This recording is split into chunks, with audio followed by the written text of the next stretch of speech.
raising the question of when exactly a teenage girl unable to find her way safely home was transformed into a spirit of unending vengeance. On the Trail of the Phantom Prom Date, Professor Laura Moorhead, University of Colorado. Chapter 1. Rubber Meets the Road. Fuck Bobby Cross. "Hey, asshole!" I shout over my shoulder as I run down the side of the highway, only half present, the coat that had been loaning me flesh and material substance long since fallen away on the side of the road, one more skin to be discarded. I've shrugged off 2 bodies and more outerwear than 100 years of New York Fashion Week, and I'm getting tired of it. Normally, this is when I'd be dropping down into the twilight, the land of the dead nearest to the world of the living. But there are 2 big things stopping me. 1, ever since my honorary niece, Antimony Price, decided to screw around with the crossroads, the twilight has been a little unpredictable. That's putting it nicely. The parts of the twilight that don't see a lot of regular use have been doing their best to recreate one of those fucked-up surrealist horror movies from the 1970s. The ones that replaced my good, dependable giant creature features with acid trip hallucination sequences and gimmicky serial killers. Not wanting to spend another 3 days finding my way out of a maze made of mirrors, chainsaws, and disemboweled farm animals is a great incentive for playing Haunted House a couple miles more, at least until I get to familiar ground.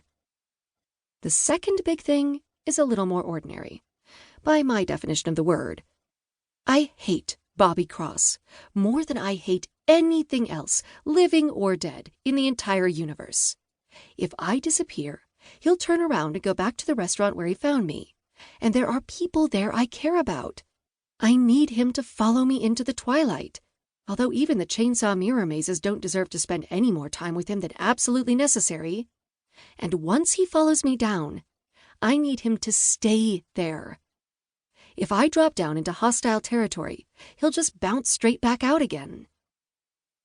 The third big thing that I don't want to admit as a factor is that as soon as I leave the daylight, he'll know he has me scared. I'm tired of letting Bobby scare me. I'm tired of letting Bobby chase me. Really, I'm tired of Bobby. Full stop.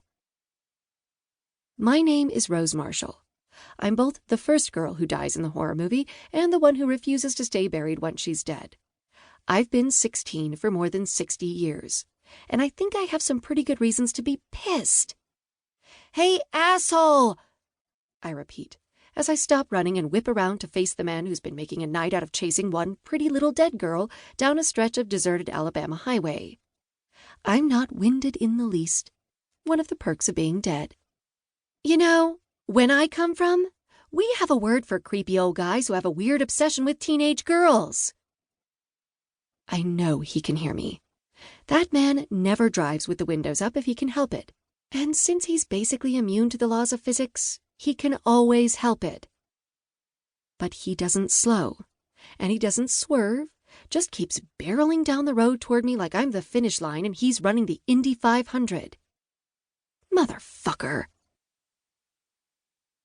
This seems like as good a time as any to get you caught up on the situation, since if we go much farther down this road, we won't have any place left to turn around. Yes, road metaphors. You're going to get a lot of them if you hang around here. Road metaphors are sort of where I exist. Not where I live, because if the 16 going on 70 line up there didn't tip you off, I don't live anywhere anymore. I haven't lived anywhere since 1952, when a man named Bobby Cross decided to run me off the road on the way to my high school prom. I was just a kid. I was young and scared and not sure what was happening to me, just that I wanted it to stop, just that I had never done anything to deserve this. I stand by that feeling. I died in 1952, and after all these years of afterliving, I still say that the girl I was didn't deserve what happened to her. She was innocent. She'd never done anything truly wrong in her life. Oh, she'd lied, and she'd stolen little things from her parents and brothers. And she'd cheated on a couple of math tests, but none of those were crimes worth dying for. She should have had the chance to grow up and figure out who she was actually going to be. She should have had a life. Instead, she got a short, brutal fall from Sparrow Hill Road, and when she woke up,